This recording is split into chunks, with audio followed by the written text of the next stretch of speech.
Saya baru sempat nonton Sri Asih setelah tayang di Disney Plus Hotstar tanggal 24 Maret kemarin. Penasaran sih ngelihat bagaimana film superhero satu ini menoreh banyak pujian dan rating yang tergolong tinggi dari berbagai kalangan penonton.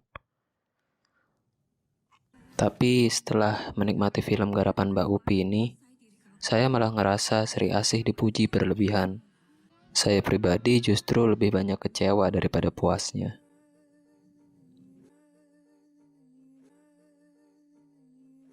Sebelum menuju fase Journey Begin, di mana karakter Alana menyandang nama Sri Asih, film ini terlalu lama berbasa-basi jika untuk sekadar mengenalkan penonton dengan protagonis dan dunianya. Sepanjang 1 jam pertama, saya garuk-garuk kepala berharap premis yang dijanjikan segera disajikan. Di samping itu, cukup banyak karakter yang terbuang sia-sia, seperti Ratna Kumala dan Prayogo Adinegara. Di babak pertama film, penonton diperkenalkan dengan 2 karakter ini dengan cukup dalam dan lama. Saya pun telanjur menaruh empati ke karakter-karakter di babak pertama. Tapi semua karakter ini lenyap seketika kala film memasuki tahapan transformasi Alana ke sosok Sri Asih. Alih-alih membangun twist yang memuaskan, saya merasa dihianati dan dipaksa kembali mengikuti karakter antagonis yang lain. Alhasil cukup melelahkan. Memasuki babak kedua, film terasa dipush habis-habisan sampai Alana tidak punya waktu mikir ketika dirinya disuguhkan informasi kalau dia adalah titisan Dewi Asih. Kamu adalah titisan Dewi Asih selanjutnya. Alana seolah tidak boleh punya kecurigaan dan kebimbangan atau bahkan sekedar sedikit waktu untuk mengolah informasi yang baru saja ia terima. Entahlah, mungkin karena durasi sudah mepet. Aneh rasanya ketika ibu angkat Alana yang sedang tidak sadarkan diri dibawa ke sebuah rumah yang dihuni oleh Eyang Mariani dan Kala. Lalu sekonyong-konyong, Eyang Mariani sudah menyiapkan proyektor dan materi presentasinya tentang sejarah Dewi Asih kepada Alana. Padahal saat itu kondisi ibu Alana sedang tidak baik-baik saja.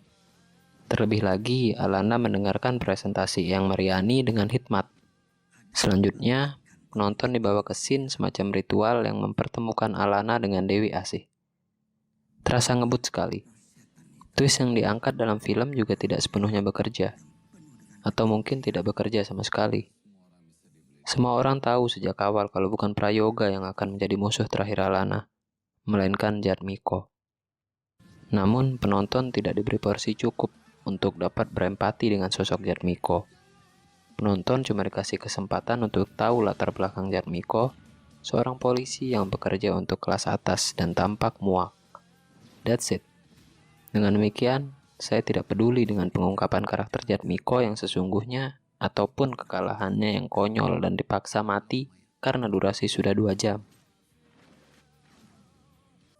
Film pun ditutup dengan ending klise khas superhero minta respek rakyat kecil sehabis menyelamatkan dunia dari kehancuran.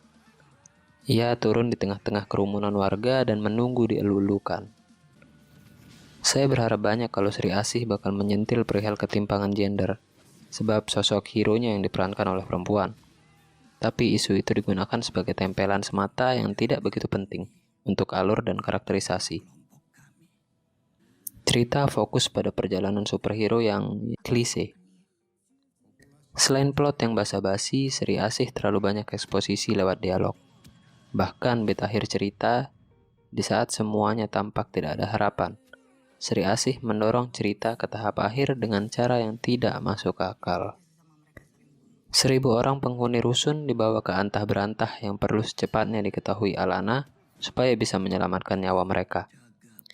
Dan wow, bahkan Eyang Mariani pun yang notabene seorang tetua jagat bumi, secara mengejutkan tidak tahu bagaimana ritual pemusnahan tersebut dijalankan.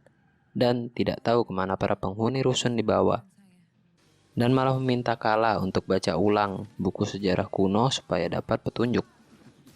Dan wow, Kala pun langsung dapat petunjuk. Bukan cuma eksposisi, dialog dalam Sri Asih juga terlalu kaku dan membosankan untuk beberapa karakter.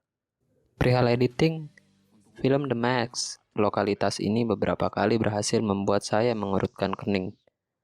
Selain itu, tolong, siapapun jelaskan ke saya, Apakah dialog karakter bertopeng maling yang digebukin Kala di depan penjara warga berbicara sinkron dengan mulutnya atau tidak?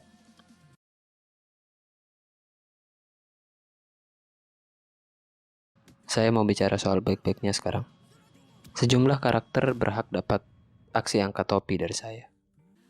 Seperti Pevita Pierce, Surya Saputra, dan Dimas Anggara yang jika tidak diperankan oleh mereka, Sri Asih mungkin akan terasa berbeda dan hambar.